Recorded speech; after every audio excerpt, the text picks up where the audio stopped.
I'd always known she'd bring trouble. From the first day Bryce had brought her into the house, something elusive in her smile had made me wary. 43 years as an IRS inspector had taught me how to recognize falseness. Veronica Palmer exuded it with every fiber of her being. Now sitting on the veranda of my house in Fullerton, looking out over the manicured but unadorned garden, I wondered where I had gone wrong. Maybe I should have been tougher on Bryce when he was younger. Or maybe after Elizabeth's death I'd become too distant from my son, immersed in working grief. 68 years of life, and here I was, with a glass of whiskey, bitter thoughts, and suspicions that turned out to be prophetic. The phone on the table vibrated. A message from Bryce. "We'll stop by tomorrow around 6 p.m.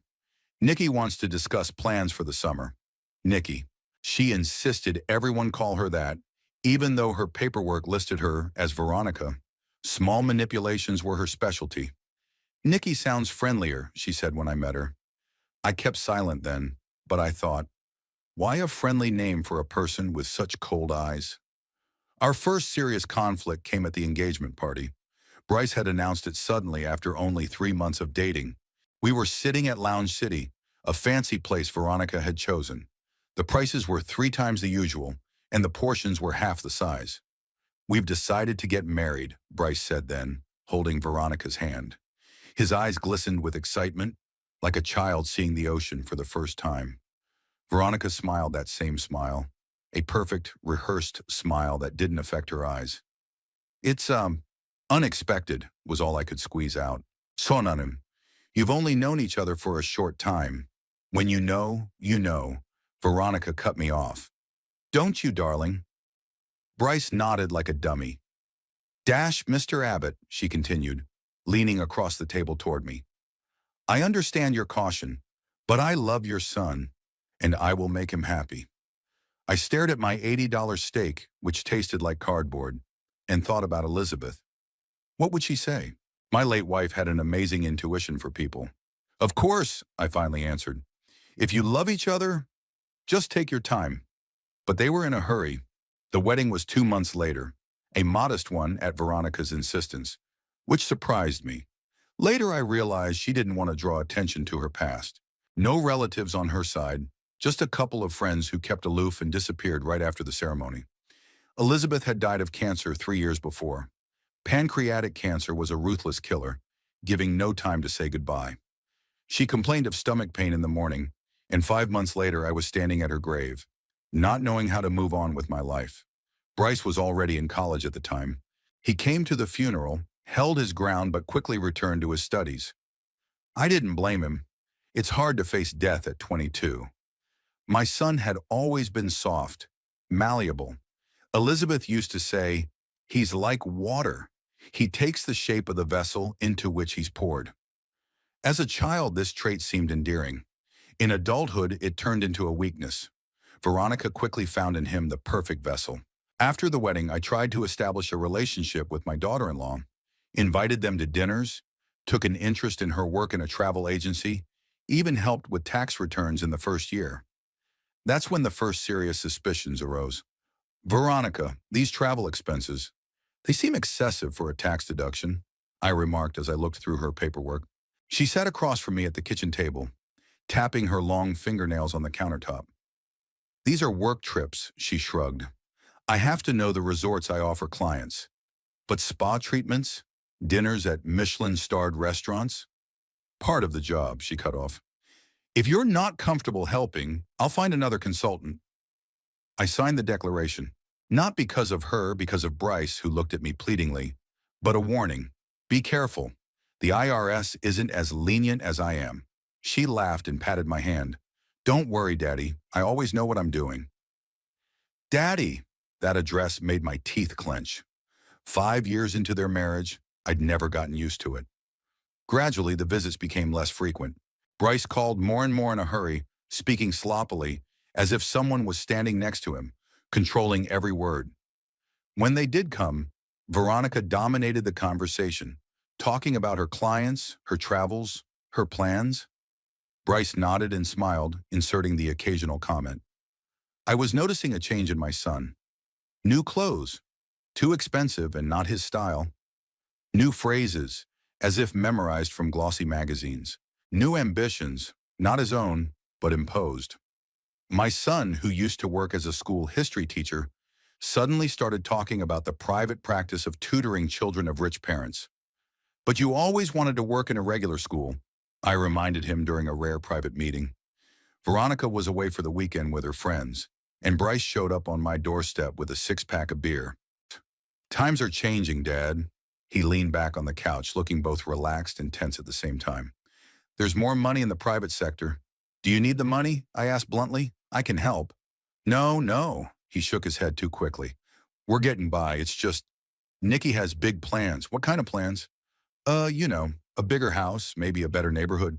Travel, life. I took a sip of my beer, trying to find the words. At 32, Bryce looked exhausted. There were shadows under his eyes and wrinkles of worry around his mouth. Bryce, are you happy? I finally asked. He looked at me as if I were speaking a foreign language. Of course I am, he answered after a pause. I have everything I need. That's not what I asked. My son looked away, staring at the family photo on the wall. The last one of all three of us, me, Elizabeth, and 16-year-old Bryce on the beach in Santa Monica. Sometimes I miss the simple things, he admitted quietly. Remember when we used to go to baseball games? Or those Sunday breakfasts when Mom would make blueberry pancakes? We could still go to baseball games, I suggested. Nikki doesn't like sports, Bryce shook his head. He said it was a waste of time. I didn't say anything, but I heard a distinct, "What does Nikki like?" I knew the answer. Money, status, control. There was another incident that finally convinced me of Veronica's true nature. About 2 years ago, I was hospitalized with a heart attack. Nothing serious, as it turned out later. A warning to slow down and watch my cholesterol. But in the first few hours, the situation looked scary. Bryce rushed to the hospital immediately. Veronica showed up 3 hours later, impeccably dressed and made up, with a small bouquet in her hands. While the doctor was talking to us in the hallway, I noticed her slip into my room. She returned a minute later, just as Bryce was asking about my prospects. That evening after they left, I discovered my wallet had been moved. Not stolen, just lying in a different place than before. I checked the contents. The money was in place, the cards too. But something made me wary. The next day I called the bank and changed all the passwords. My intuition, developed over years of spotting tax cheats, rarely let me down. 3 days later, my card was used to make an attempt to pay at a jewelry store. The bank blocked the transaction as suspicious and called me. I told them I had not made the purchase. A new card was issued, the incident forgotten, officially, but I knew, and started watching more closely. The next 2 years were a series of petty confrontations and cold warfare between Veronica and me. She never showed open hostility, too smart for that. Instead, there were forgotten invitations to family events. Allegedly casual comments about my age and health in front of Bryce. Little lies and exaggerations that my son paid no attention to. Your father said we're spenders, she complained to Bryce over the phone, knowing I could hear the conversation during their visit. I never said that, I objected when Bryce looked at me questioningly. Well, not directly in those words, Veronica smiled, but we got the hint when you commented on my new dress. I only asked you what store it was from, nothing more. Gradually, my relationship with my son became more and more strained. We talked less often, the phone calls became shorter. At family gatherings, Bryce often looked like he was walking through a minefield, choosing his words carefully, casting nervous glances at his wife when he spoke to me. And now this message: we'll stop by tomorrow around 6 p.m. Nikki wants to discuss plans for the summer. I finished my whiskey and set the glass on the table. Summer plans. Veronica always had grandiose ideas that didn't fit their budget. Last year, she'd insisted on a trip to Italy. Bryce had quietly admitted afterward that they were still paying off the loan for it. It was getting dark. I rose from my chair, feeling my knees aching, a sure sign of the approaching rain.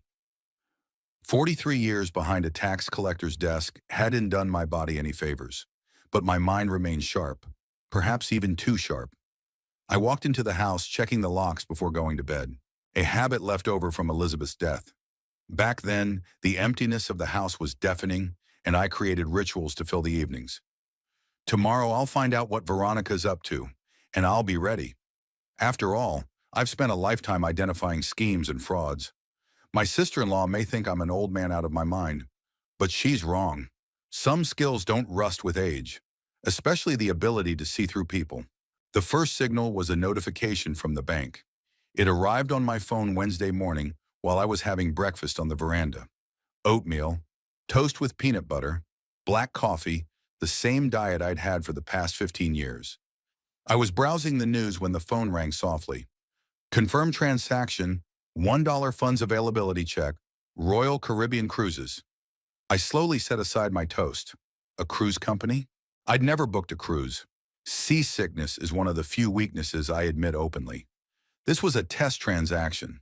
I was well aware of this tactic, a test before a major purchase. That's what scammers do, testing a stolen card. Or legitimate users, making sure the account works before a major spend. I didn't reject the transaction immediately. Instead, I called the bank, requesting a full report of recent activity on the card. The attendant, who introduced himself as Ethan, was polite and detailed. Mr. Abbott, other than this $1 authorization, there are no other abnormal transactions. This is probably a pre-check for reservations. Are you planning a cruise? No, I answered firmly. I don't. Would you like to block the card? I hesitated. My years of experience told me not to jump to conclusions. Gather information? Not yet. I want to track the situation.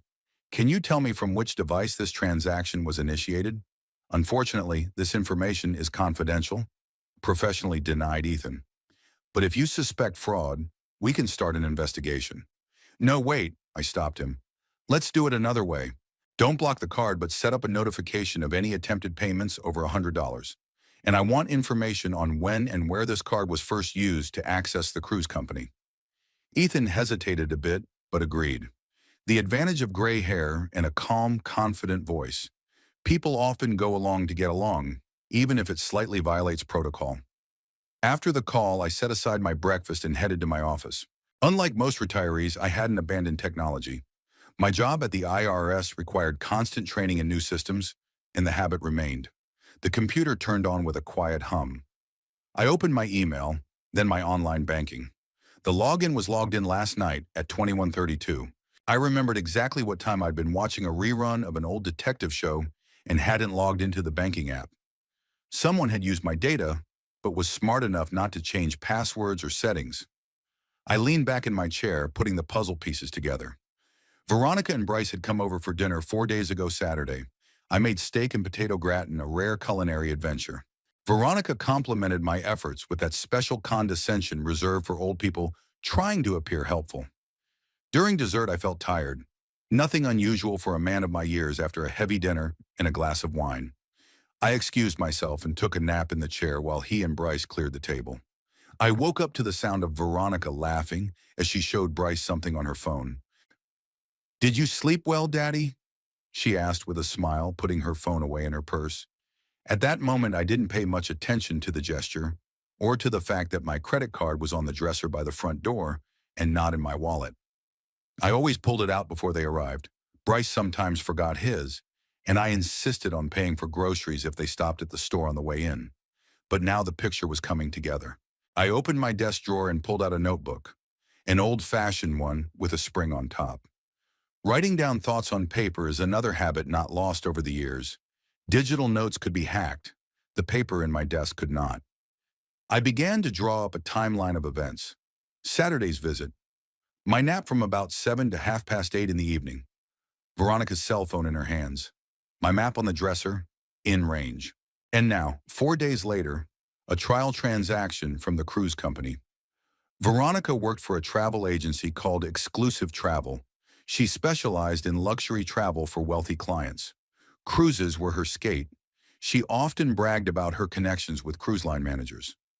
Obviously, she planned to use my card to make reservations. But why now? I remembered their last visit more closely. Bryce had mentioned that their wedding anniversary was next month. 5 years. A wood wedding, if tradition is to be believed.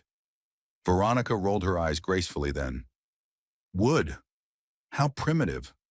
I always thought a 5-year anniversary should be marked with something special. Diamonds would have been better. Or a cruise, Bryce added with a nervous chuckle. Ashuramat, you've always wanted to try that new Caribbean itinerary, haven't you? On Royal Caribbean, she nodded, with a call at their private island. But it's too expensive for us now, dear. Maybe for the 10th anniversary. I remember the way she looked at me, as if evaluating. I thought at the time that she was hinting at a gift from me, but apparently she had a different plan. I turned on my tablet and opened the Royal Caribbean website, a new itinerary in the Caribbean, with a call to the company's private island. Found it. A 12-day ultra-luxe cruise, leaving in 3 weeks from Miami. The price for a cabin with a balcony is almost $7,000. Deluxe suites start at $15,000. I had money. Enough for a trip like this and more. Through careful investments and a modest lifestyle, I'd accumulated a decent sum. A tax inspector's pension isn't luxurious, but it's stable. Plus savings, plus a house almost paid off. But it wasn't about the money. It was about principle, arrogance, the betrayal. I closed the website and opened my email. The bank had sent confirmation of the limit setting and notifications. Now I had to wait for Veronica's next move. Waiting was something I knew how to do. 43 years of tracking down tax evaders had taught me patience. I continued my day as usual, watered the plants in the garden, went to the grocery store, talked to the neighbor across the fence about the impending storm. The phone never left my pocket. In the evening, as I was preparing a simple dinner, an omelet with cheese and tomatoes, a second notification came. Confirmation required, payment in the amount of $16,340, Royal Caribbean Cruises. So luxury apartments? I'm not surprised. I didn't respond to the notification. 2 minutes later, the phone rang. The bank, another clerk, a woman, asked if I was confirming the transaction. No, I replied.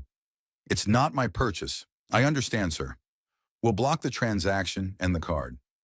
Don't block the card, I said quickly. Just this particular transaction. Sir, according to protocol, I have no reason to believe that my card is compromised completely, I interrupted, using a professional tone. I suspect it's a family misunderstanding. There was a pause. All right, sir. The transaction has been declined, but the card is still active. We recommend that you change your online banking credentials. I will, I assured them, and hung up. The omelet burned. I turned off the stove and threw away the spoiled dinner. My appetite was gone. Instead of food, I poured myself a whiskey, a double shot, no ice, and returned to my office. Now I had to get confirmation. The inspector in me demanded irrefutable proof. I opened my laptop and went into the router settings. 2 years ago, I had installed an advanced home network with connection logging. Not for paranoid reasons, I just like systems that work properly. And log everything that happens. In Saturday's connection log, I found what I was looking for. The Veronica iPhone device connected to my network at 1812 when they arrived. At 1923, about the time I dozed off, Veronica's phone accessed several web addresses. I'm no technical genius, but I recognize the domains. First my bank, then the cruise company. Later, at 21:30 Tuesday evening, the same device connected to my network. I was puzzled. Tuesday, Veronica wasn't in the house. Then I realized she had parked on the street close enough to catch my Wi-Fi signal. She already knew the password. I'd given it to Bryce to connect my laptop during visits. My suspicions were confirmed. While I was napping, Veronica took a picture of my credit card. Probably also looked in my wallet, where she kept a card with passwords to various services. Old-fashioned, yes, but with my memory it was necessary. She tapped into my bank, examined the balance, then checked the cost of the cruise. And last night, sitting in the car outside my house, she took the crucial step of trying to pay for the trip. I leaned back in my chair, rubbing the bridge of my nose. Fatigue was weighing down on me, not physically but mentally. The realization that my only son's wife was capable of such a thing hurt. Not for myself, for Bryce. What else was she doing behind his back? How deeply had her deception taken root in their marriage? The phone vibrated. A message from Bryce. Dad, are you home? Can I come over for about 15 minutes? That was unusual. Bryce rarely showed up spontaneously without Veronica around. I replied, sure, I'll be waiting. 20 minutes later, the driveway was illuminated by the headlights of his used Ford. He entered the house looking confused and worried. I offered him a drink, but he declined. "Nikki's upset," he said without preamble, sitting on the edge of the couch. "She tried to book a cruise for us as an anniversary surprise. Used our card, but it didn't have enough credit. And when she tried other payment options, it still didn't work." I watched my son closely. He avoided my gaze by rubbing a button on his sleeve, a gesture from childhood that showed up when he was embarrassed or lying. "What are the other options?" I asked calmly. "Well, he hesitated. "She wanted to use some of the money we're saving, but there's some verification problems there." I nodded, not giving away my thoughts. Bryce was lying, ineptly, reluctantly, but he was lying. So Veronica had told him that the problem was their own finances, not that she was trying to use my card. "So what do you plan to do?" I asked. "I don't know," he sighed. "This cruise means so much to her. She says it's a chance to finally relax, to strengthen our relationship. The last year has been stressful." I wonder why, I thought, but said aloud, "16,000 is a lot of money for a teacher and a travel agent." His head came up sharply. "How do you know the exact amount?" I shrugged, I assumed. "A luxury suite on Royal Caribbean is about that much. If Veronica was choosing, it was unlikely she'd settle for anything less luxurious." Bryce looked confused. "Yeah, you're right. She deserves the best, doesn't she? After everything she does for us." "And what exactly does she do?" I wanted to ask, but I held back. Instead, I said, "Son, have you come to ask for money?" A blush flooded his cheeks. He began to fumble with his button again. "No, not at all. I just, wanted to talk." "Bryce," I leaned forward. "If you need help, any kind of help, you can count on me." He nodded, looking down at the floor. "Thanks, Dad. But we'll get through this. I just wanted to..." "Advice. Nikki's going to be very disappointed. Perhaps something more in line with your budget?" I suggested gently. "Anniversaries are primarily about feelings, not money." Bryce let out a short, bitter laugh. "Try explaining that to Nikki." After my son left, I sat in silence for a long time, pondering the situation. Veronica clearly hadn't told Bryce about the attempt to use my card. Instead, she had created a story about problems with their own finances, perhaps hoping he would offer to ask me for money himself. Now I had to decide how to proceed. I could call Bryce, tell him the truth, show him the proof. But that would have destroyed his marriage, or at least dealt him a serious blow. Was I ready to take that kind of responsibility? I could have also ignored the situation, pretend I knew nothing and continue to watch Veronica manipulate my son. Or I could find a third way. A way that would show Veronica's true colors without my direct intervention. A solution that would allow Bryce to see the truth for himself. I opened my desk drawer and pulled out a folder labeled Tax Records B&W. I'd helped them with their tax returns 2 years ago and kept copies, just in case. My experience as a tax preparer told me, always keep documents, especially if you suspect you might need them. I started going through the papers, making notes, methodically, carefully, as I'd done all my life. Veronica's expenses, inconsistencies in the reports, the odd write-offs I'd noticed back then, but had ignored for the sake of family peace. By midnight, the plan was ready. Not ideal, risky, but the best I could come up with. I closed the folder, put the notes away, and turned off the office light. My sister-in-law thought I was an old man out of my mind, a toothless, harmless relic of the past. She didn't understand one simple truth. Old wolves don't lose their grip. They just choose their battles wiser. I woke up earlier than usual. The sun was barely above the horizon, coloring the Fullerton sky a soft pink. Old age has its advantages. My years in the IRS had taught me to appreciate the morning when my brain works clearest. I brewed coffee and sat at the kitchen table with a notepad and pen. Bryce's visit yesterday had left an unpleasant residue. My son hadn't just avoided looking me in the eye, he'd actively participated in the deception, even if only indirectly. Veronica had gotten deeper into his mind than I had realized. The first thing I did was call the bank. A teller named Ava listened patiently to my request. Mr. Abbott, would you like us to temporarily block large transactions on your card, but not notify you of the reason for the block when you try to pay? That is correct, I confirmed. If someone tries to use the card to pay over $1,000, simply reject the transaction without explanation. We can impose such a restriction, but usually the customer is told the reason for the rejection. In this case, I prefer to keep the reason unknown. Very well, sir. The restriction will be in effect for 30 days. After that, you will have to renew it or remove it. That's enough, I said, knowing that the situation would be resolved one way or another by then. After the call, I opened my safe, small but secure, hidden behind a painting in my office. Inside were important documents, a will, an insurance policy, deeds to the house, and the folder I'd pulled out yesterday, tax records B&W. 2 years ago, while helping Veronica with her tax return, I'd noticed a few questionable items. Too high deductions for professional expenses, unclear origins of some income, suspicious transactions involving consulting services from companies I couldn't identify. Then I kept my mouth shut, for Bryce's sake, for the fragile peace of the family. But now everything was different. I took the folder, scanned the key documents, and saved them to a flash drive, then carefully edited the electronic copies, removing any mention of my name or direct involvement in the preparation of these declarations. I knew what I was doing. The IRS valued me for my attention to detail.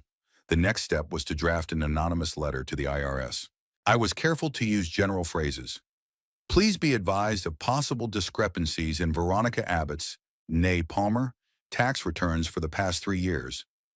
Of particular interest are the inflated professional expenses and unreported consulting income. The attached documents provide details. No emotion, no accusations. Just facts and suspicions that any conscientious tax inspector has a duty to verify. I knew what I was doing and understood the consequences. A tax audit is no joke. If my suspicions were correct, Veronica faced not only a fine but possible criminal prosecution for proven willful tax evasion. Was that too harsh a punishment for trying to steal from my card? Perhaps. But it wasn't just about the theft. It was the culmination of 5 years of manipulation, lies, and the gradual destruction of my son. I left the house, walked to the post office in downtown Fullerton, and sent the envelope with the flash drive by special delivery to the regional IRS office, anonymously but with all of Veronica's necessary details. On the way back, I stopped by the Morning Ray Cafe, a small establishment that served the best pancakes in town. Elizabeth loved this place. We used to come here often on Sundays when Bryce was little. "Good morning, Mr. Abbott," Jenny greeted me, an older waitress who had been working here for what seemed like forever. "The usual?" "Yes, please," I nodded, taking a seat at the corner table. The usual meant blueberry pancakes with maple syrup. Elizabeth always said that life was too short to deny yourself small pleasures. Today I needed that small pleasure to soften the bitterness of the decision I had made. As I waited to order, my phone vibrated. An incoming call from Veronica. I hesitated for a few seconds before answering. "Norman?" Her voice sounded strained. "Are you busy?" "Good morning, Veronica," I answered calmly. "I'm having breakfast at the Morning Ray. Is something wrong?" No, nothing much." She tried to keep her voice light, but she wasn't very successful. "I was just wondering if you were planning on stopping by the bank today." "Okay, here we go." I took a sip of coffee. "I wasn't planning on it. What's the matter?" "Well, I just thought, she's a little hesitant. Bryce mentioned that you had some questions about banking, and I'm on my way to the mall, where your bank has a branch. I could give you a ride." Resourceful, clearly trying to find out if I know they're trying to use my card, and if so, if I intend to do something about it. "Hut. That's very nice of you," I said, "but my banking issues can only be handled by my account manager, Mr. Daniels, and he's not working today." "Oh, I see," she tried to hide her disappointment. "Maybe some other time. By the way, Bryce and I wanted to invite you to dinner this weekend. We have, news." "News? Interesting." Veronica hadn't given up on the cruise. Apparently now they were going to ask for the money directly. "I'd love to," I agreed. "Saturday? Great. Be there at 6 o'clock. We said goodbye, and I put the phone on the table thoughtfully. Jenny brought pancakes, but I didn't have an appetite. I forced myself to eat them anyway, an old habit of not leaving food on my plate. Back home, I spent the rest of the morning doing chores. Around noon came a notice from the bank. Rejected attempted payment in the amount of $16,340 to Royal Caribbean Cruises. Veronica made another attempt. 20 minutes later, she called again. Norman, I'm sorry to bother you. Her voice sounded anxious. Have you noticed any problems with your credit card lately? No, I answered, deliberately creating a pause. Should I have? No, of course not, she said quickly. It's just, Bryce's bank had some kind of system glitch today. I thought maybe it was a wider problem. As far as I know, there's nothing wrong with my card, I said. I used it to pay for breakfast this morning. I see, she was clearly nervous. Well, I guess it's just their bank. I'm sorry for the inconvenience. Don't be, I replied gently.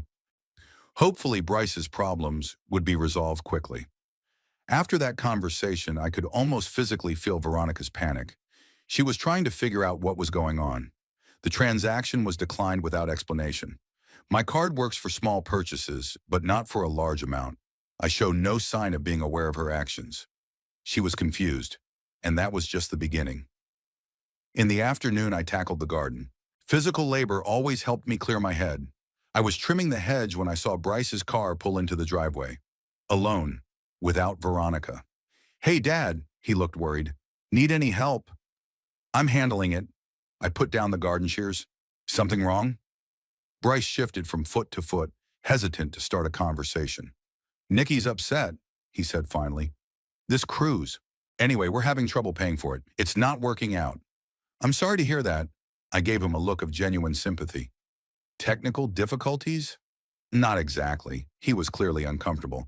Look, Dad, I hate to ask this, but, could you lend us the money for this cruise? We'll pay it back, sure. Little by little. There it is. Veronica's plan B. 16,000 is a lot of money, I remarked. I know, Bryce stared at the ground. It's a lot, but it's so important to Nikki. Why? I asked bluntly. Why is it so important that you're willing to go into this kind of debt? He was silent for a few seconds. She deserves the best I can give her, he said quietly. She always has. I just want her to be happy. My heart squeezed. My son, who was always eager to please. First his mother, then me, now Veronica. Always seeking approval, always underestimating himself. Bryce, I put my hand on his shoulder. Have you ever thought that maybe real happiness isn't on expensive cruises? He shrugged his shoulders. It's important to Nikki. They've got everyone at the agency talking about this new itinerary. She'll be embarrassed if she can't go. Embarrassed? I raised an eyebrow. In front of who? Her co-workers. To herself. I don't know. He ran his hand through his hair. She works so hard for us. I sighed. I had to be careful not to push my son away. I'll think about your request, I said finally. But first I want to make sure it's really necessary. Come over for dinner on Saturday like you planned, and we'll discuss it together. Bryce looked both relieved and worried at the same time. Thanks, Dad. I'm sorry to put you in this position. After he left, I finished with the garden and went back inside. I found a message on my answering machine from a former colleague, Richard Morgan. We'd kept in touch since my retirement. Occasional phone calls, the occasional game of golf. Norman, it's Rich. Listen, it's a strange coincidence. A case of possible tax violations came across my desk, and the last name seemed familiar. Abbott, isn't that a relative of yours by any chance? Call me back. I didn't expect the case to go to anyone I knew. But then again, the IRS isn't that big of an organization in our area. I decided not to call Rich back right away. Let the process run its course without my interference. In the evening, I cooked a simple dinner and turned on the TV, a documentary about the underwater world. I watched it without paying attention. My thoughts were preoccupied with the upcoming Saturday meeting. How would Veronica react when I refused the money? What would Bryce say? How far are they willing to go? Around 9 p.m., the phone rang again. This time it was Veronica. Norman, sorry for the late call. Her voice sounded strange, tense with a hint of panic. I need to ask you something important. I'm listening. I turned off the TV. Did you? She hesitated. Have you contacted the IRS lately about me or Bryce? Here it is. The audit notice came sooner than I expected. The IRS was more efficient than when I was in the service. No, I answered calmly. What makes you think that? The letter came today. Her voice trembled. About the upcoming tax audit. My returns for the last 3 years. It's not pleasant, I said neutrally. But if your taxes are in order, there's nothing to worry about. Of course, everything's fine, she answered too quickly. It's just a weird coincidence. First the problems with the cruise payment, now this. Life is full of coincidences, I said philosophically. Have you talked to Bryce about this? Not yet, she admitted. I didn't want to worry him. You're not going to tell him, are you? Please, interesting. For the first time in years, Veronica was asking me for something instead of demanding or manipulating. I won't, I promised. That's between you and Bryce, but I suggest you be honest with him. Of course, she tried to return to her usual confident tone. I'll just pick the right moment. I don't want to ruin the weekend. After the conversation, I sat in the darkness of the living room thinking. The plan had worked even better than I'd expected. Veronica was in a panic. 2 blows at once. The failed attempt to use my card and the tax audit notice. She clearly suspected a connection, but couldn't be sure. I had complicated feelings. Satisfaction that the plan had worked. Bitterness at having to resort to such measures. Anxiety for Bryce, who would inevitably get hurt in this situation. But there was something else too. A strange sense of freedom. For the first time in a long time, I was acting. Not just reacting. I went up to the bedroom and pulled a picture of Elizabeth from the bedside table. She was looking at me with the easy smile I loved so much. A little ironic, with a sparkle in her eyes. You wouldn't approve, I said to the picture. You've always been kinder than me, but sometimes kindness is not the best counselor. I imagine Veronica sitting in her living room right now, panic rising. She's going over her options, maybe going over her tax returns, trying to figure out what exactly might have caught the attention of the IRS. Maybe thinking about how to hide the truth from Bryce. Her world was starting to fall apart, and I felt a grim satisfaction in that. The next morning, I woke up to a phone call. Bryce, 6:30 in the morning.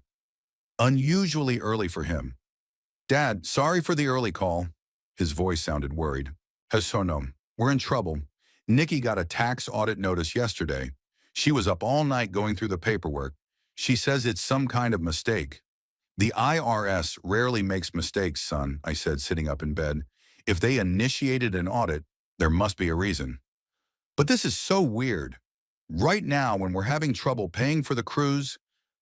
Coincidence, I repeated the phrase I'd said to Veronica.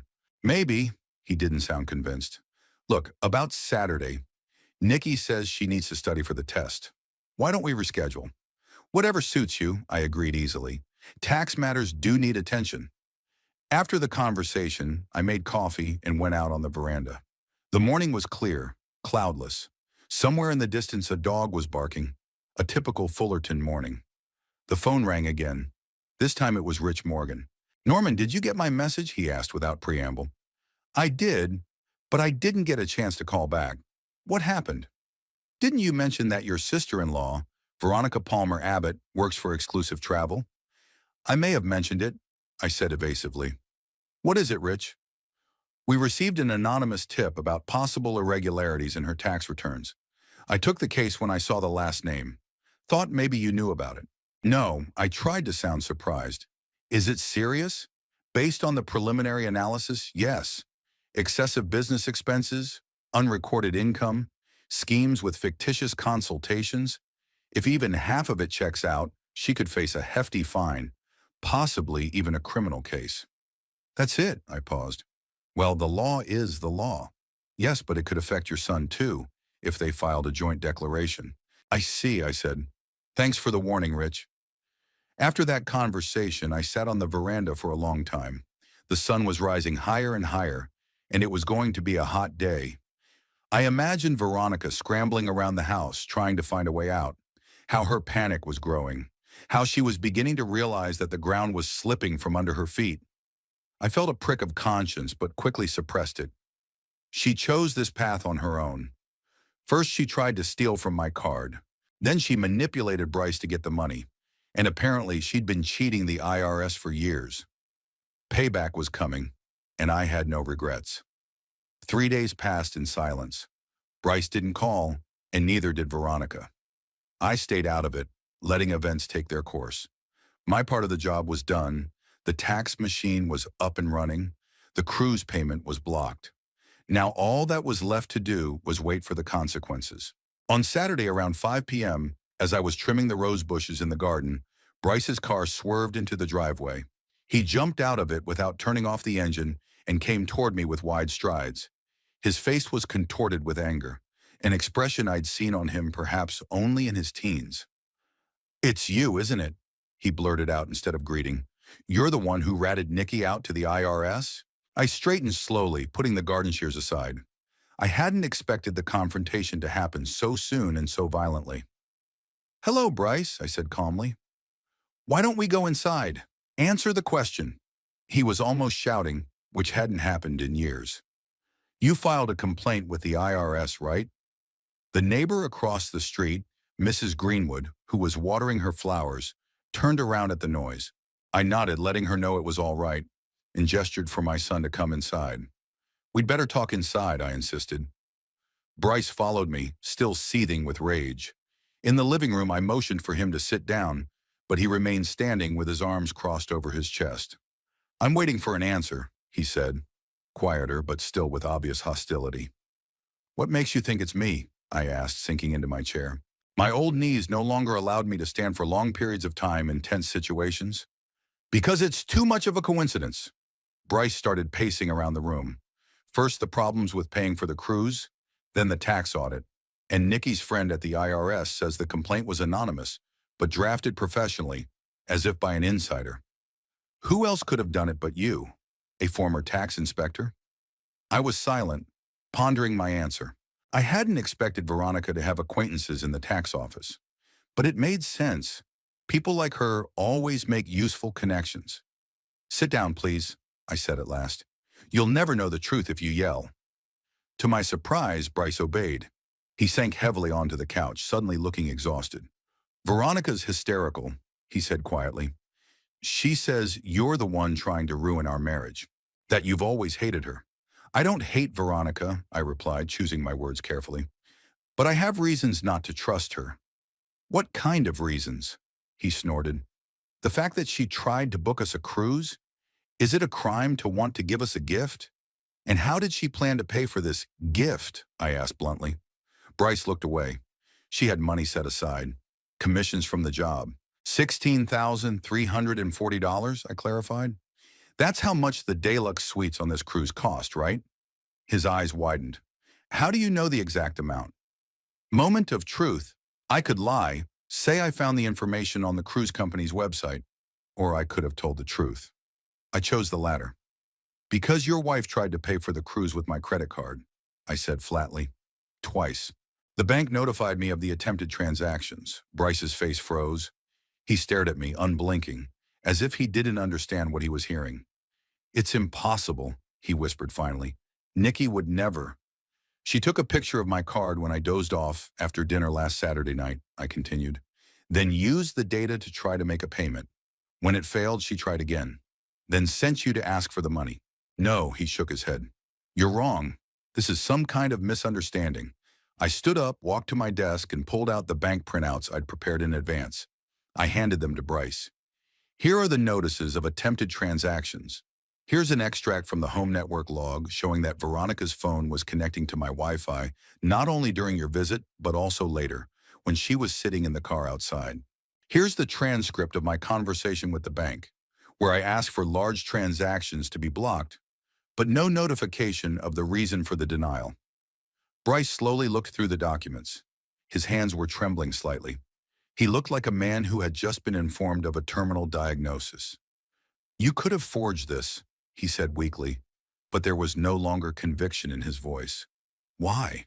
I sat back in my chair. What would be the point of me lying? "To ruin our marriage." He raised his voice again, but it wasn't rage. It was desperation. "You always thought I made a mistake marrying her." "I never said that," I said calmly. But I did.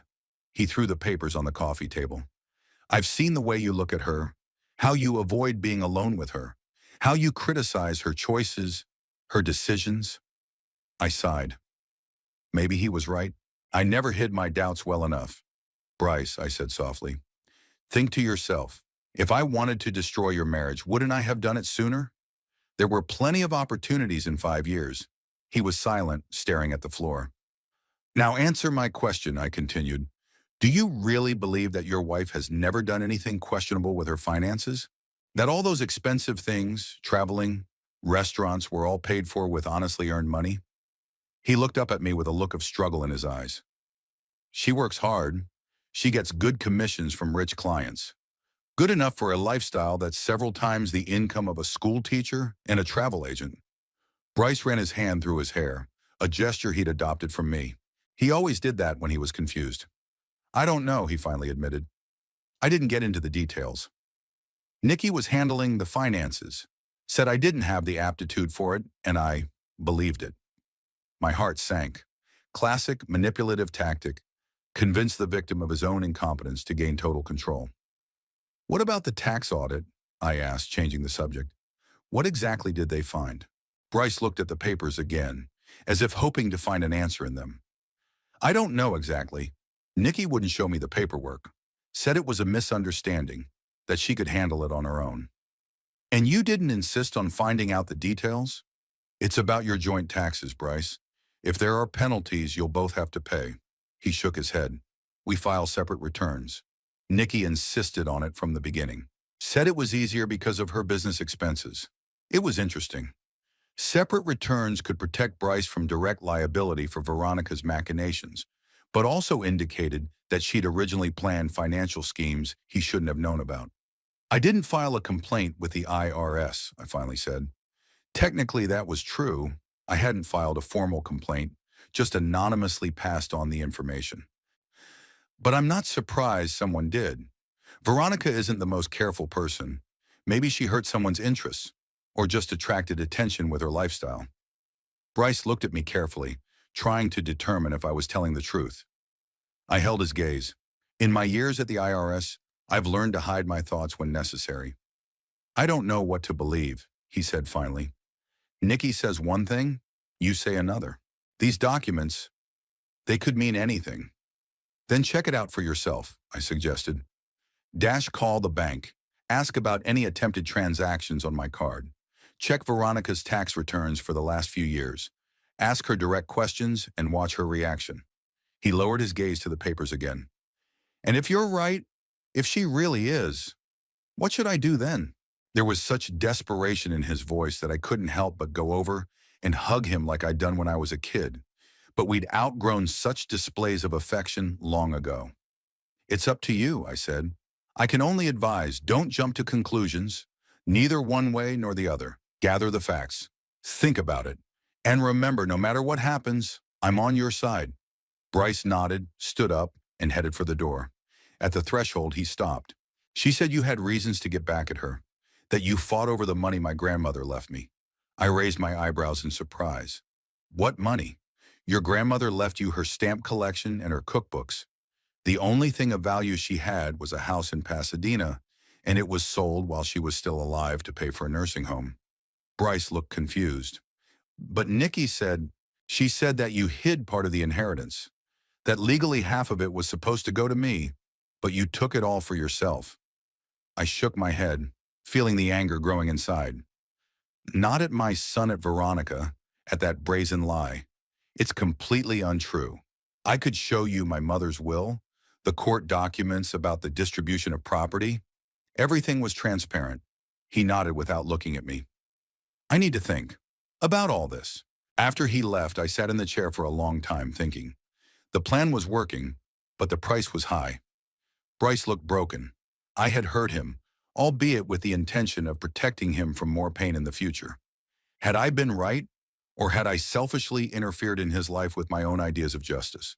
That evening, Rich Morgan called. Norman, I shouldn't have to tell you this, he began without preamble, but your sister-in-law's case is more serious than it first appeared. We found large sums of money being transferred to offshore accounts. And it's not just her money. It looks like she's been using travel company clients' funds. What? I was genuinely shocked. I was expecting tax fraud, but not outright theft. Yeah, it's a pretty simple but effective scheme. Clients paid for luxury tours. She spent part of the payment through her personal accounts, then diverted it offshore. Covered the difference with the next payment. Classic Ponzi scheme. It held up for a few years, but now it's all falling apart. The travel company's already doing an internal investigation. I squeezed the receiver of the phone. This was worse than I had anticipated. Much worse. Does Bryce know? I doubt it, Rich answered. Judging by the paperwork, she'd been careful to hide everything from her husband. Separate accounts, separate tax returns. He doesn't appear in our files as an accessory, though, of course, there will be questions for him. After the conversation, I poured myself a whiskey and went out onto the veranda. The night was warm and starry. Somewhere in the distance, music was playing. Probably the neighbors 2 houses down were having a party. I thought about Bryce, about his confusion, his pain, his mistrust. He loved Veronica. In his own way, the dependent, almost painful love of a man unsure of his own worth. What would happen to him when the whole truth came out? When he finds out that his wife wasn't just trying to use her father-in-law's card, but was stealing from customers? My revenge, intended as just retribution for the attempted theft, turned into something more. I had unwittingly ripped the lid off Pandora's box. And now we all had to deal with the consequences. The next morning, while I was eating breakfast, the phone rang. "Bryce, could I come over?" he asked briefly. "I need to talk." "Sure," I agreed. "When?" "I'm already at your house." He looked even worse than yesterday. His eyes were red, his face gaunt, his clothes wrinkled. He'd obviously been up all night. "What happened?" I asked, even though I already knew. "Saint-Tibun." "You were right," he said, walking into the living room and sinking heavily onto the couch. "About everything." I checked. I waited in silence for him to continue. "I called the bank first," he said in a monotone, as if he were reading a report. "They confirmed the attempted transactions on your card. Then I found her cell phone while she was taking a shower. There were pictures of your credit card and screenshots of the cruise site." He paused, swallowed. "Oh." "And then I found a folder on her computer. Hidden, password protected. But the password was simple, my date of birth. Inside were documents. Dozens of documents. Bank statements, invoices, money transfer instructions, client names, amounts, dates. "She's been stealing clients' money," I said quietly. Bryce looked up sharply. "You knew?" "I just found out yesterday. A former colleague of mine at the IRS told me." He nodded as if that confirmed his worst fears. When I asked her about it, she denied it. Said it was part of the job, that everyone in the travel business did it, that I didn't understand how the real world worked. The typical defensive reaction of a scammer is to normalize their actions, to convince them that everyone does it. "And then she said she was doing it for us," Bryce continued. "So I could be proud of her. So we could live our lives with dignity, as if our ordinary lives weren't good enough." He covered his face with his hands. How could I have been so blind? 5 years, Dad. 5 years I didn't notice I was living with a thief. I walked over, sat down next to him on the couch. I put my hand gently on his shoulder. "You saw what you wanted to see. We all do it." "You don't," he shook his head. "You always saw right through it. And tried to warn me, didn't you? All these years, your hints, your questions. And I ignored. I didn't deny it. It was the truth. What are you going to do?" Bryce straightened up, wiped his eyes. "I don't know. The tax audit is in full swing. Her travel agencies launched an internal investigation. She could be investigated. She could even go to jail." He sounded emotionless, like he was talking about a stranger. "Will you stay with her?" I asked bluntly. My son looked at me for a long moment. There was pain, disappointment, fatigue, but also something else, a determination I hadn't seen in a long time. "No," he said firmly. "I can't. This isn't just about money or deception. She tried to turn me against you, lied about my grandmother's inheritance, used me as a cover for her schemes. That's not love. It's manipulation." I felt both relieved and heavy at the same time. Relief that Bryce had finally seen the light, heavy with the realization of what he'd have to go through. I have a lot of things to work out, he continued. Find a lawyer, file for divorce, figure out how involved I am in all of this legally. I don't even know where to start. I'll help, I said simply. Whatever I can. He nodded, staring into the space in front of him. You know what the weirdest thing is? Part of me still loves her. Even after all of this. Even knowing who she really is. It hurts, Dad. It hurts so damn bad. I didn't say anything. There was nothing to say. Love is a complex, irrational force. It doesn't disappear at the snap of a finger, even when it should. Can I stay here for a few days, Bryce asked. I don't want to go home. Not right now. Of course, I agreed. Your room is always waiting for you. He smiled weakly. Thank you. I'm sorry I yelled at you yesterday. For accusing you. It's okay, I squeezed his shoulder. You were in shock. It's understandable. Bryce left to go upstairs to his old room. I was left sitting on the couch thinking about what had happened. My revenge had worked even better than I'd planned, but there was no joy, only bitterness and regret at having to resort to such measures. And yet I couldn't help but think I'd done the right thing.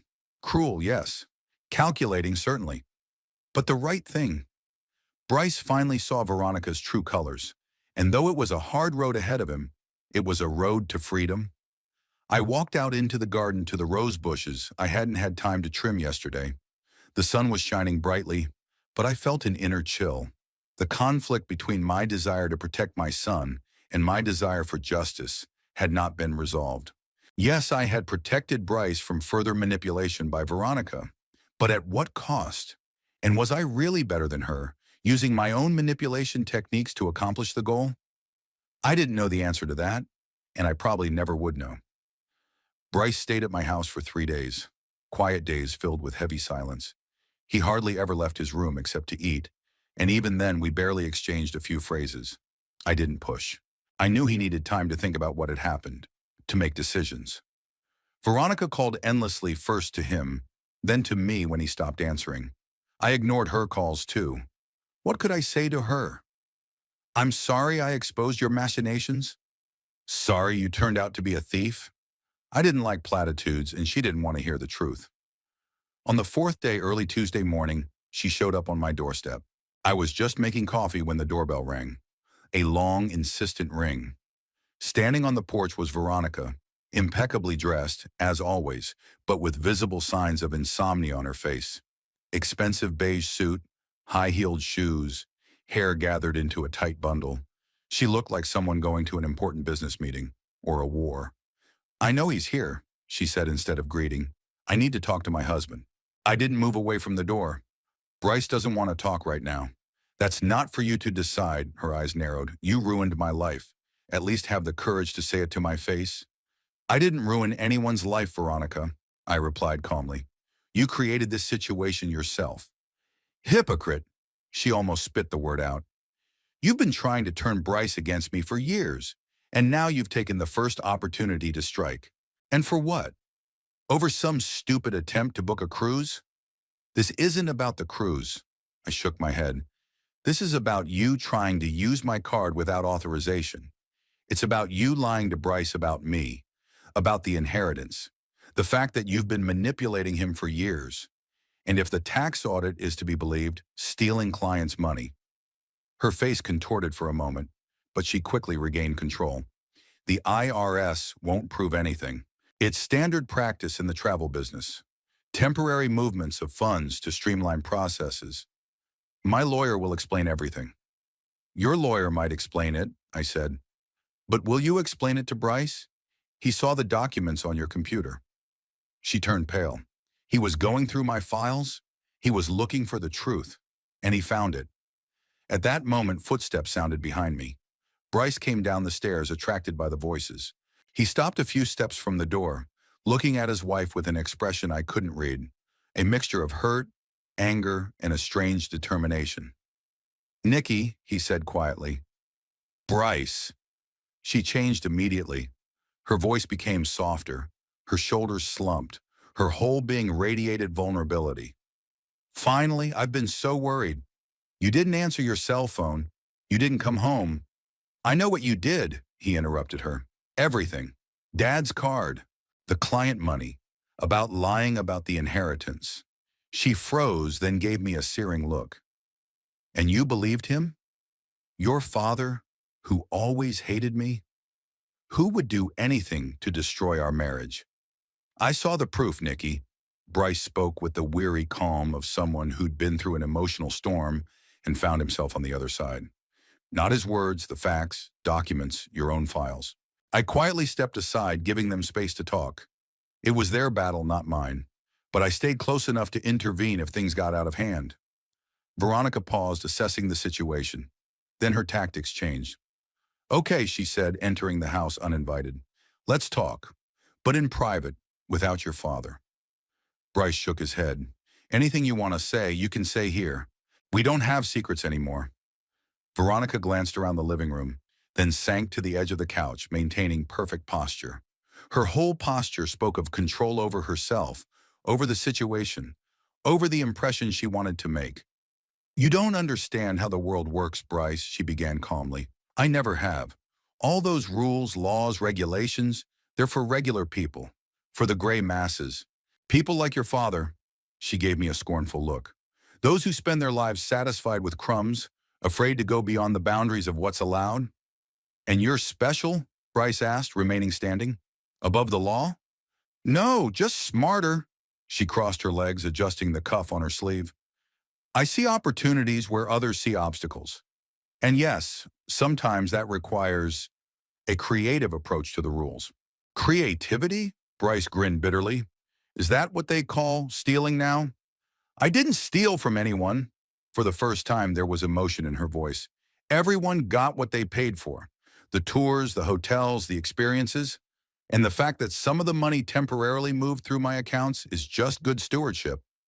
And my father's card? Is that efficient resource management too? She hesitated for a moment. It was a mistake, I admit. I shouldn't have tried to use his card without authorization. But I was acting in good faith. I wanted to surprise you, to give you a memorable vacation for our anniversary. At someone else's expense, Bryce said. Your father is literally swimming in money, she exclaimed, straightening up. You're his only son. He could give you a gift like this if he wasn't so stingy and controlling. I just sped up the process. I wanted to object. I wasn't swimming in any money. I just lived modestly and managed my pension wisely. But I didn't. That was their conversation. So were you planning on paying the money back? Bryce asked. She hesitated too long before answering. Of course. Eventually. How? He crossed his arms over his chest. From the money you were temporarily moving from clients? Her face twitched. You don't understand how it works. The travel business is a complex system. Money is constantly moving, flowing from one account to another. It's like a river. The important thing is that everyone gets what they want at the end. And those clients who had to cancel their tours due to unforeseen circumstances? Bryce pulled a piece of paper out of his pocket. I found the letters. The Henderson family who couldn't fly to Europe because of booking problems.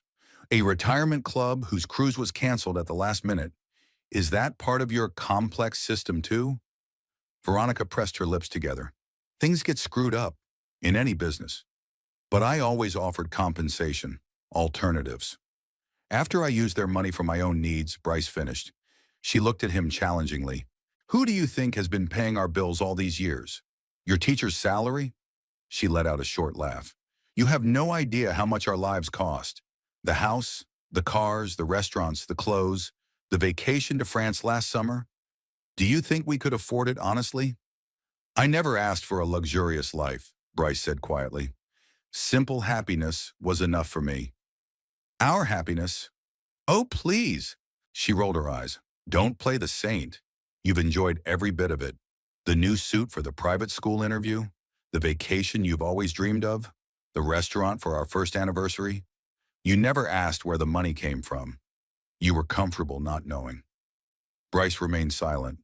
There was some truth in what she said, and we both realized it. He did turn a blind eye to the discrepancy between their lifestyle and income. Maybe subconsciously he guessed, but he preferred not to think about it. You know what the funny thing is? Veronica continued, seeing his confusion. I did it for us. For you. I wanted you to be proud of me. I wanted us to live the life you deserve, so that your father, she gave me a scornful look, would finally see that I was worthy of being your wife. Worthy? Bryce shook his head. You lied to me, manipulated me, used me. That's not love, Nikki. What do you think love is? She stood up, walked over to him, put her hand on his shoulder. Sitting in a small apartment, counting cents to a paycheck? Deny yourself everything because of some abstract moral principles? I gave you a better life. At the cost of deceit, he gently removed her hand from his shoulder. Everyone lies, Bryce. She lowered her voice to an intimate whisper. Your father is no exception. Do you think he's always been crystal clear about his work? Never turned a blind eye to the misconduct of powerful people? Never used his position of power? I tensed up. This conversation was taking an unpleasant turn. I'd expected this tactic, though, attempting to divert attention, to smear her opponent, to create a moral relativism that made her own crimes seem less significant. This has nothing to do with us, Bryce said firmly. What's going on between us right now? It does, she raised her voice. He started all of this. Veronica pointed at me with an accusing gesture. He never accepted me, always looked down on me, didn't think I was good enough for his precious son, and now that he'd found an opportunity, he'd struck. Filed an anonymous complaint with the IRS, blocked my card without explanation to make me look stupid and suspicious. All of this is his plan to ruin our marriage. Bryce looked at her calmly, with a slight sadness. And you yourself? Have you done nothing to undermine our marriage? Lying, manipulating, stealing. Is that part of my father's plan too? Veronica opened her mouth but said nothing. For the first time in the entire conversation, she looked genuinely confused, caught off guard. You don't understand, she said at last. I was in a difficult situation. Started out small commissions on the side, then a little more. The system worked. No one got hurt. But then I needed more money and more. It snowballed. I wanted to stop, honestly. I planned to give it all back as soon as things got better. And they were never going to get better, were they? Bryce asked. There would always be not enough. Always needed a little more. She lowered her gaze. You don't know what it's like to grow up with nothing. My family barely made ends meet. I swore to myself I would never live like that. I would never worry about money. It was a new tactic to elicit sympathy, to portray myself as a victim of circumstance. I watched Bryce's reaction. He'd always been soft-hearted, easy to manipulate emotionally, but now there was a new hardness in his eyes. We could have done this together, Nikki, he said quietly. Honestly, little by little. If you'd trusted me instead of lying. You don't understand, she shook her head. You've never understood how the real world works. You live in your books, in your ideals. I was trying to protect you from the harsh truth. What truth? That no one cares about the rules, she raised her voice. That the only way to succeed is to play by your own rules. That decency is a luxury only the rich can afford. Like your father, she glared at me again. I'm not rich, I said calmly. I just lived within my means and worked honestly. Oh, please, she snorted. 43 years in the tax office and never once took advantage of the position? Did not accept a thank you from the auditee? Did not turn a blind eye to the violations of a friend or an influential person? I wouldn't believe it. I shrugged my shoulders. Believe what you want to believe. But not everyone is like you, Veronica. Of course they are, she grinned bitterly. You're a saint, the perfect father, the perfect tax inspector. Only for some reason your son chose to live with me instead of beside you. Maybe because I gave him what you never could. Acceptance, support, faith in his abilities. Manipulation, I added quietly. Control. That's enough, Bryce interrupted us.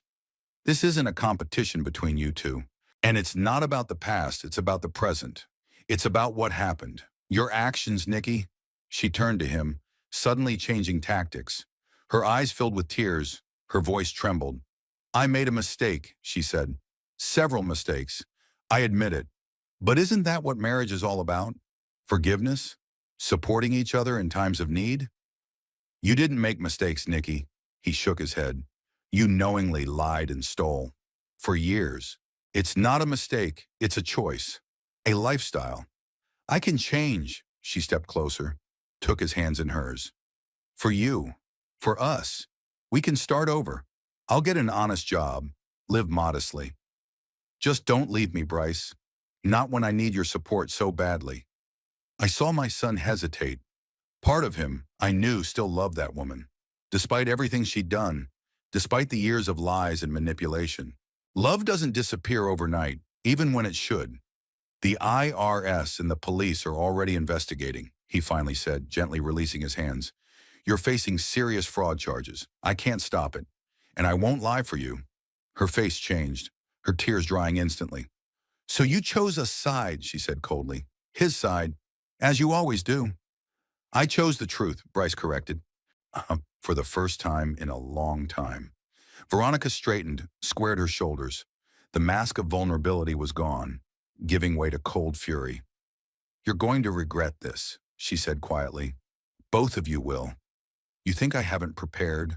I have information on every client, every deal. If I go down, I'll take them all with me. Threats won't help, I said. They're not threats, she turned to me. They're facts. I'm not the woman to mess with, Mr. Abbott. You've started a war you can't win. Bryce shook his head. This isn't a war, Nikki. It's the consequences of your own actions, and you're going to have to live with them. She stared at him for a long moment, like she was seeing him for the first time. Then she looked back at me. Congratulations, she said with a bitter chuckle. You got what you wanted. You got your son back. Ruined my life. Enjoy the victory while you can. With those words, she turned and headed for the door. She stopped on the threshold, turned around. I loved you, Bryce, she said softly, in my own way.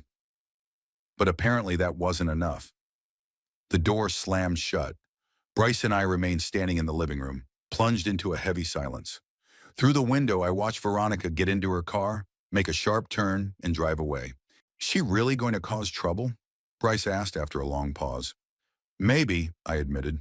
But I don't think it would make a difference. The evidence against her is too strong. He nodded, staring into the space in front of him. You know, part of me still wants to believe her, he said quietly. That she really loved me. That she did everything for us. Not because of her own greed or vanity. People are complicated, I replied. There's rarely only black or only white. Maybe she did love you in her own way. But that doesn't justify what she did. Bryce ran his hand through his hair, a gesture he'd adopted from me as a child. I feel like such a fool, he admitted. 5 years of living with someone I didn't even know. You saw what you wanted to see, I said softly. We all do, especially when we love.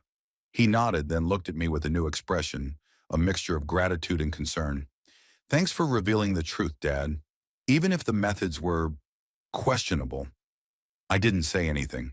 The methods were indeed questionable. I was manipulating the situation, pulling strings like a puppeteer.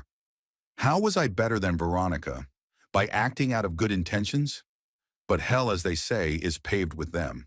What now? Bryce asked, breaking my train of thought. Now you have to decide what to do, I answered. With the marriage, with the investigation, with your life. What about you? What are you going to do? I shrugged my shoulders. The same thing I've always done. Live my life and help you if you ask. Bryce nodded, then suddenly stepped forward and hugged me. Tighter than he hadn't hugged me since I was a kid. I froze for a moment, then hugged him back, feeling something tighten in my chest. We'll get through this, he said quietly. Somehow. And in that moment, holding my son in my arms, I thought for the first time that maybe this whole revenge thing wasn't just about justice or retribution. Maybe it was about restoring the connection I had almost lost, about bringing back a son who had been so close, yet so far away all these years. I didn't know if I had done the right thing. I didn't know what the future would bring. But in that moment, in the quiet of the living room, with my son returned to me, albeit at such a cost, I felt a strange peace. The storm was just beginning. There were lawsuits, financial problems, emotional turmoil ahead. But now in this brief moment of peace, I allowed myself to believe that everything would be okay. that we would get through this, somehow. It had been 3 weeks since Veronica had left my house, hurling threats and promises of revenge. 3 weeks filled with legal advice, phone calls, and quiet evenings where Bryce and I sat in the living room, each immersed in our own thoughts. Bryce decided to file for divorce almost immediately. He hired an attorney, a young woman with a tenacious eye, and a reputation as a bulldog in divorce proceedings.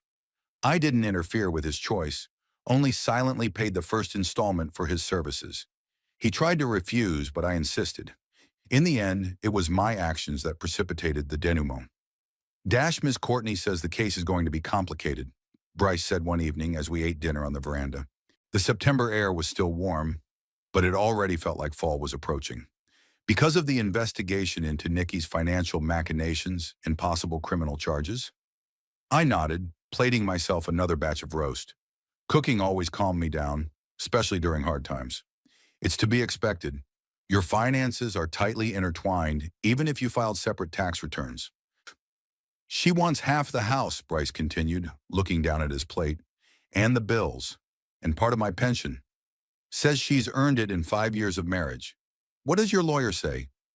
That Nikki's unlikely to get everything she's asking for, especially under the circumstances. But it's going to be a long and unpleasant process, he sighed. She knows what buttons to push to hurt me. She always has. I didn't say anything. What could I say? I warned you. It's better in the long run. Platitudes wouldn't help, and the truth was too brutal. The days were adding up to a routine. Bryce resumed his schoolwork, though he said it wasn't easy. Rumors of Veronica's financial shenanigans had seeped into the small Fullerton community. He felt the stares of his colleagues, heard the whispers behind him. But he continued to teach history, finding some solace in it. I gardened, cooked meals, and occasionally met with Rich Morgan to check on the progress of the investigation. The news was disappointing for Veronica. The IRS had found numerous irregularities, and an audit of the travel agency had revealed systematic embezzlement of client money. She faced not only a large fine, but also imprisonment. She offered a deal with the investigation, Rich told me during our meeting at the Morning Ray Cafe. She's willing to testify against the agency in exchange for a reduced sentence. And what are the prosecutors saying? They're considering it, but given the scale of the fraud, it's unlikely she'll get probation. I slowly stirred the sugar in my coffee, thinking about the strangeness of the situation. A month ago, Veronica had seemed unapproachable, perfect in her designer suit, with impeccable hair and a cold smile. Now she was haggling with the DA's office, trying to avoid jail time. You know, Rich, I said thoughtfully, when I made that anonymous tip, I didn't realize it would go this far. Rich raised his eyebrows in surprise. So it was you, I suspected, but I wasn't sure. I nodded, feeling oddly relieved at the admission. She tried to use my credit card to pay for an expensive cruise. Without my knowledge, I just wanted to teach her a lesson, I guess. Well, it was a harsh lesson. Rich sipped his coffee. But you know she would have gotten caught sooner or later. These schemes don't work forever. You just hasten the inevitable. Maybe he was right. But it didn't lessen the heaviness in my chest when I saw Bryce's haggard face, when I heard him on the phone with his lawyer, when I caught him looking at old pictures of Veronica. One evening, about a month after the whole affair began, Bryce came home unusually enthusiastic. He walked into the kitchen where I was making dinner and sat down at the table with the expression of a man who had made an important decision. I'm leaving, Dad, he said without preamble. I froze with the knife in my hand. Where? Portland. Got a job offer at a private school there. Better conditions, better pay, and a fresh start, he smiled weakly. I need this. To get away from here. From all these memories, rumors, looks. I slowly put the knife down, wiped my hands with a towel. The news was unexpected, but upon reflection, logical. Of course, Bryce wanted a fresh start. Who wouldn't want to if they were him? When? I asked, sitting down across from him. In 2 weeks. Miss Courtney says my presence isn't required to continue the divorce proceedings. She will represent my interests, and I'm expected back in Portland for the start of the new semester. I nodded, trying to hide my mixed feelings. On the one hand, I was happy for my son. It was a step forward to a new life. On the other, I selfishly wanted him to stick around, especially now that we were finally starting to rebuild our relationship. I think it's a good decision, I finally said. New place, new people, a chance to start over. I'm glad you understand. Bryce looked relieved, as if he'd been expecting an objection. I've already found an apartment there. It's small, but it's in a good neighborhood, close to the school. We discussed the details of his move. I offered financial help. He reluctantly agreed to take some of it. As a loan dad, not a gift, we agreed that I would help him pack his belongings and ship them by a moving company.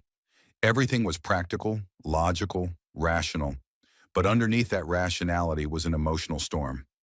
My son was leaving, not because of jobs or opportunities. He was fleeing from the consequences of my actions, from the chaos I had helped create. The day Bryce left, I drove him to the airport. We barely spoke on the way, both of us realizing that all the important words had already been said. At the terminal, he turned to me, shuffling awkwardly from foot to foot. "Here we go," he said, looking at the arrivals and departures board. "A new chapter." "A new chapter," I repeated. "You deserve it, Bryce." He nodded, then suddenly hugged me, tightly like the day Veronica had come accusing me. I hugged him back, feeling something clench in my chest. "Thank you for helping me see the truth," he said quietly, "even if I wasn't ready for it." "The truth is always better than a lie," I replied, not quite sure I believed those words at the moment, even when it hurt. We pulled away from each other. Bryce picked up his suitcase. "I'll call you when I get there," he promised. "I'll be waiting." I watched him walk through the glass doors of the terminal, tall, a little slouchy, with his suitcase rolling behind him, like an obedient dog. My son, heading toward the new life I helped him find by destroying the old one. Back home, I poured myself a whiskey and stepped out onto the veranda. The sun was setting, coloring the Fullerton sky orange and pink. The house seemed empty, too quiet without Bryce's presence. The phone vibrated in his pocket. The number was undialed. Dash, dash. "Hello?" I answered, expecting another telemarketer. "Enjoying your victory, Mr. Abbott?" Veronica's voice sounded muffled but recognizable. I straightened in my chair. "Veronica, I didn't expect to hear from you." "Of course you didn't," she let out a short laugh. "You thought I was already in prison, didn't you? Or broken and destroyed?" "I didn't wish you harm," I said, realizing how fake that sounded. "Liar," she cut me off. "You knew what you were doing, knew what the consequences would be, and you did it anyway." I remained silent, seeing no point in denying the obvious. "You know what the funny thing is?" she continued after a pause. "You didn't win. Yes, you ruined my marriage, my career, maybe even my freedom. But Bryce still walked away. From both of us. He's starting a new life," I objected, "without the lies and manipulation." "Oh, please," she snorted. "Don't play the saint. You were as manipulative as I was. You just used different methods. And you got the same result. Loneliness." Her words struck a nerve because they contained some truth. I did manipulate the situation, and I really was alone. "Why are you calling, Veronica?" I asked, changing the subject. "I wanted you to know." Her voice turned icy.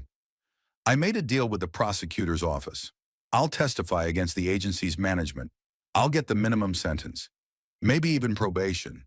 And when this is over, I'll start over. Like Bryce. Like you." "Good for you," I said sincerely. Despite everything, I didn't want her to rot in jail. "Don't get too excited," her tone changed. "I'll never forget what you did, and I'll never forgive. One day, when you least expect it, I'll pay you back. With interest. Is that a threat?" "No, Mr. Abbott, it's a promise." The connection went dead. I sat staring at the phone's extinguished screen, feeling strangely numb.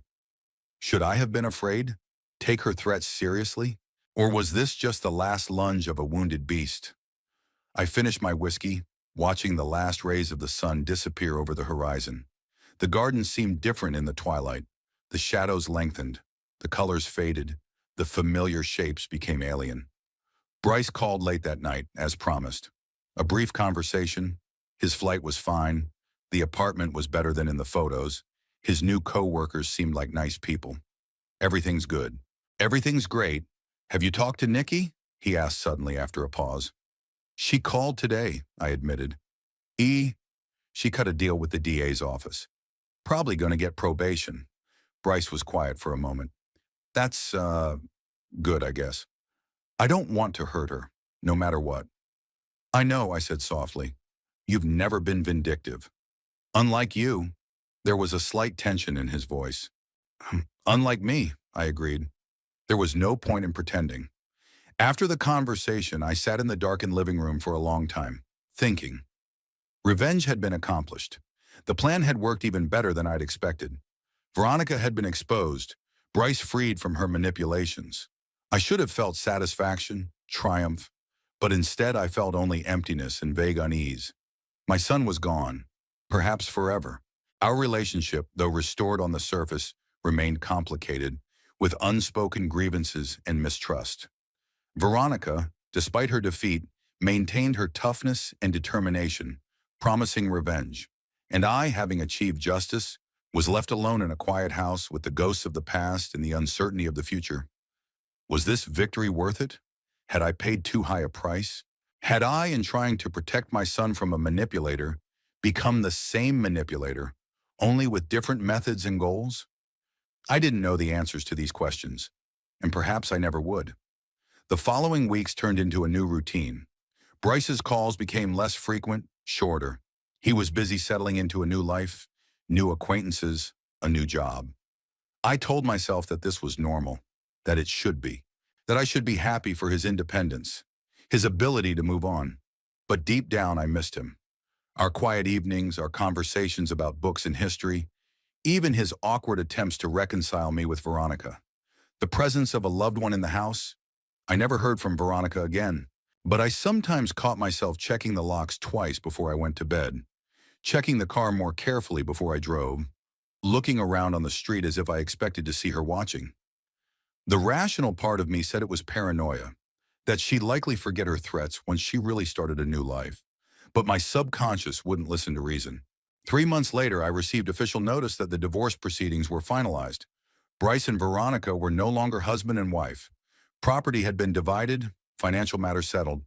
The end of a story that never should have started. I called Bryce to break the news, even though I was sure he already knew. Yes, Miss Courtney called me this morning, he confirmed. It's over. How are you feeling? Strange, he admitted after a pause. Empty, but free, I guess. Like he dropped the heavy backpack he'd been carrying for years. It'll pass, I said, not sure if I was giving good advice. It'll get easier with time. I guess, he didn't sound convinced. You know, I sometimes wonder, what would have happened if you hadn't intervened? If things had gone on as they were? I hesitated, searching for words. Veronica would have gotten caught sooner or later, I said at last, echoing Rich Morgan's words. Schemes like this don't work forever. The only question is how much more pain and disappointment you'd have experienced by then. Maybe, he sighed, or maybe she would have changed. People change sometimes, you know. Rarely, I countered, and usually only after a major upheaval or realizing the consequences of their actions. Like now, he said quietly. I didn't say anything. Bryce had always been an optimist, always believing in the best in people. Even now, after everything that had happened, he wanted to believe that Veronica could change. It was touching and naive at the same time. In any case, he continued after a pause, what's done is done. You can't change the past. You can only move forward. Wise words, I said sincerely. By the way, I met someone, he added, changing the subject. A colleague from school, a literature teacher, Helena. We went for coffee a couple times. That's good. I tried to sound supportive, even though an alarm was rising inside. So soon? After everything that's happened? Don't worry, he seemed to read my mind. I'm not rushing into a new relationship. We're just hanging out. She's smart, interesting, and honest, I think. I'm happy for you, I said, this time sincerely. You deserve to be happy, Bryce. After we talked, I went out into the garden, even though the day was cool. The rose bushes had already shed their leaves, preparing for their winter sleep. I thought about the cycles of life, the losses and gains, the prices we pay for our decisions. My revenge had been accomplished. Justice, in a sense, had been served. But the victory left a bitter taste. I didn't feel triumph. only fatigue and a strange desolation. Bryce was free of Veronica, but so was I. Our relationship, though restored on the surface, remained complicated, strained with unspoken grievances and reticences. I got what I wanted, but the price was high. And as I looked at my fall garden, I realized the bitter truth. The toxic relationships in our family had not disappeared. They had simply taken on a new form. Veronica's manipulations were replaced by my manipulations. Her lies had been replaced by my reticence. Her control was replaced by my meddling. And the most cynical thing about the whole thing is that I would do it again, without hesitation. Because despite all the consequences, despite the high cost, I believed I had done the right thing, protected my son from a predator, restored justice. I did what I had to do. Perhaps that was the real toxicity. Our inability to see our own mistakes, our confidence in our own rightness, our desire to control other people's lives, even with the best of intentions. I returned to the house as it began to get dark. I turned on the light in the empty living room, looked at the pictures on the wall. Elizabeth, young Bryce, our family at the best of times. Thought of Veronica, of her promise of revenge.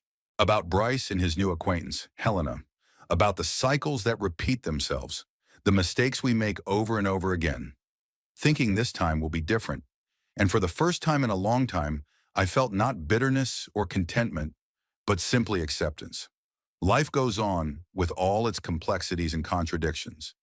And we go on with it, doing the best we can, even if that best is sometimes far from ideal. I poured myself a whiskey, the last of the whiskey for the day, and toasted to Elizabeth's ghost in the photograph. To the truth, I said quietly, however bitter it might be.